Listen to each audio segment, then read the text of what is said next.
அப்பா அப்பா என்றாலே ஒரு விதமான பயம். ஏனென்றால் அப்பா எப்போதுமே வீட்டில் சற்று டெரராகவும் சற்று கரராகவும் இருப்பார், அப்படித்தானே? ஆனால் உண்மை அது அல்ல. அப்பாவின் அன்புதான் தாயின் அன்பை விட மிக மிக மிக உயர்ந்த அன்பு.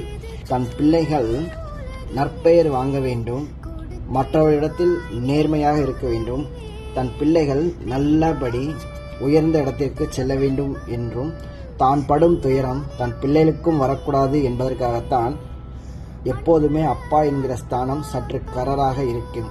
அதுபோலதான் அப்பா சிவபெருமானும். அப்பா எப்போதும் சற்று டெரர் தான்.